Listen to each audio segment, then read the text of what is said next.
আজ আমি বানাবো পটল পোস্ত। পোস্ত দিয়ে যে কোনো রেসিপি কিন্তু বাঙালির খুব প্রিয়। তাহলে চলুন রান্নাটি করতে কি কি লাগছে একবার দেখে নিই।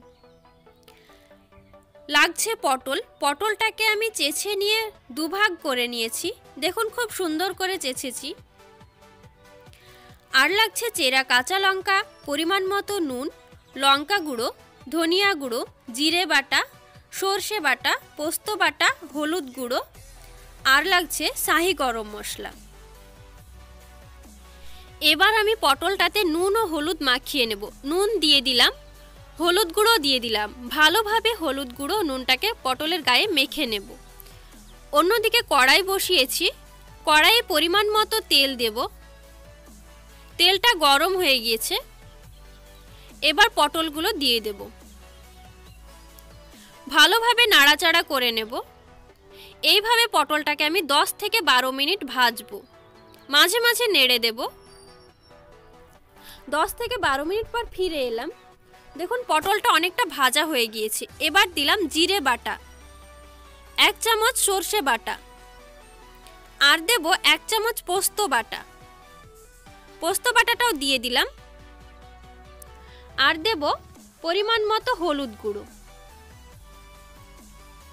দেব ধনিয়া গুঁড়ো, ধনিয়া গুঁড়োটা দিয়ে দিলাম। আর দেব লঙ্কা গুঁড়ো। তবে যে যেমন ঝাল খেতে পছন্দ করেন সে তেমন ঝাল দেবেন। এবার ভালোভাবে নেড়ে নেব, মশলাটাকে কষে নেব।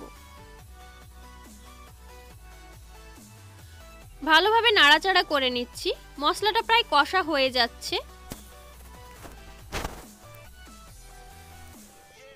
মশলাকে ভালোভাবে কষতে হয়। একটু জল দিলাম।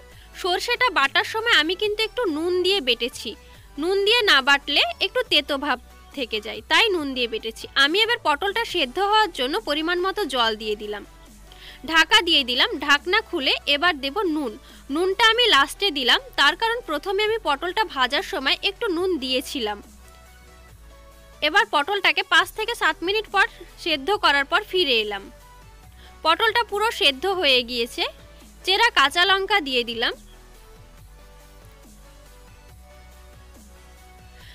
একটু নাড়াচাড়া করে নিচ্ছি। এবার আমি দেব সামান্য সরিষার তেল, কাঁচা সরিষার তেল দিলাম। আবারও একটু নেড়ে নেব। এবার দেব শাহি গরম মশলা। গরম মশলাটা দিয়ে দিলাম। একটু নেড়ে নেব। নেড়ে নিয়ে আমি ঢেলে নেব। পটলটা পুরো সেদ্ধ হয়ে গিয়েছে। দেখুন কষা কষা হয়ে গিয়েছে। পটলটা ঢেলে নেওয়ার পর দেখাচ্ছি। রান্নাটা ভালো লাগলে লাইক দিবেন এবং নতুন নতুন রেসিপি পাওয়ার জন্য আমার চ্যানেলটিকে অবশ্যই সাবস্ক্রাইব করবেন।